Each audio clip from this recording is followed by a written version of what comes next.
So to just underscore how important social media is when dealing with legislators, I have some information from a 2015 Congressional Management Foundation study. I forgot that word.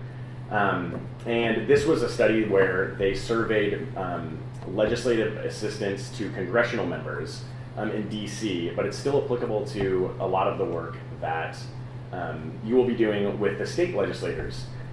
This study found that 76% of the respondents agreed that social media enabled them to have more meaningful actions or interactions with their constituents. That would be you. 70% said that social media has made members or senators more accountable to their constituents. So it's a way for you guys to communicate with them and keep them accountable for the things that they say they want to do. 71% also said that social media comments directed at the member or senator by multiple constituents affiliated with a specific group or cause would have some or a lot of influence on an undecided lawmaker.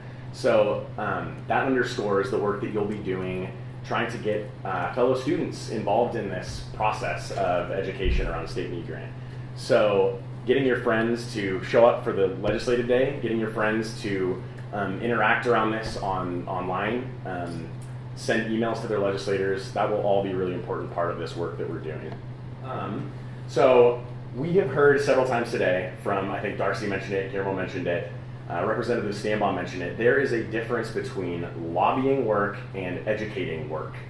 And as part of the work that we're doing with this grant from the Gates Foundation, we are allowed to educate. We are not allowed to lobby. And these examples right here are pretty hard examples of exactly what the difference is between educating and lobbying. So educating is speaking with the legislator and urging support for a program or idea.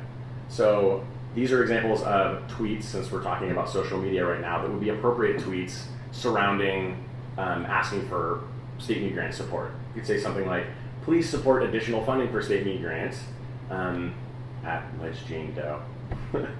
I urge Ledge John Doe to support student aid. So you're urging support for a general idea. You're not specifying a dollar amount attached to that. You're not specifying a piece of legislation by bill number. So moving to the lobbying, that would be speaking to a legislator with a direct request about a specific piece of legislation. So we heard Guillermo talking about specific bill numbers as the example down at the bottom of this, House Bill 1234. If you said, please amend that bill in this specific way, that would be considered lobbying because you're specifying a specific action on a specific piece of legislation.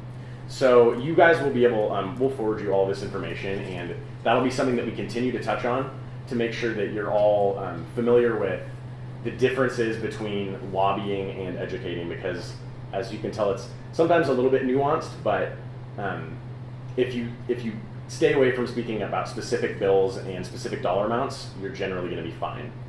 So that will fall within what we are hoping you guys learn about today. And next, I've just got some examples of tweets that were sent out last legislative session when we hosted a student day. The hashtag at the top is hashtag Bund SMG. That is on the buttons that we've given you. It's on stickers.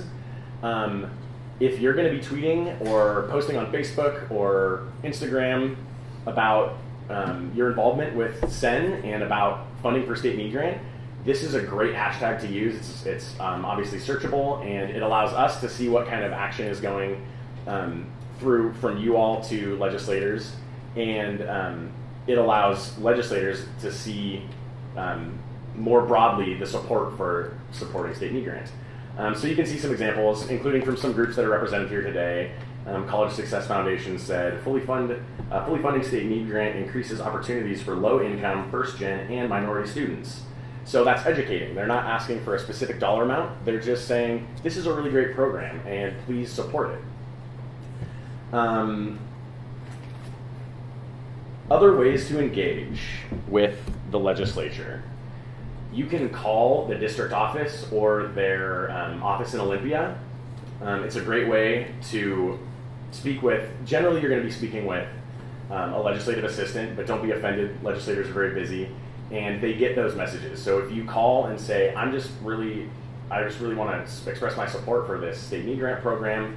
I hope that the legislator thinks about supporting that program, fully funding it so that more students can receive that grant and maybe tell your story. They'll take that message, and if they're getting that, if they're getting multiple students calling, that's going to be something the legislator is really going to notice. Another great way to get in touch with legislators about an issue is writing a letter.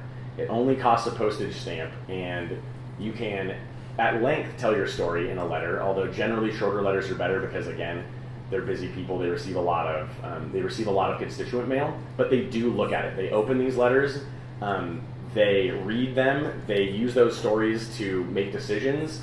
I can tell you that I've been in meetings with legislators where I've seen on their desk cards from students that I know were sent, and they have those displayed, and so they do read them. They see them, and they take those to heart.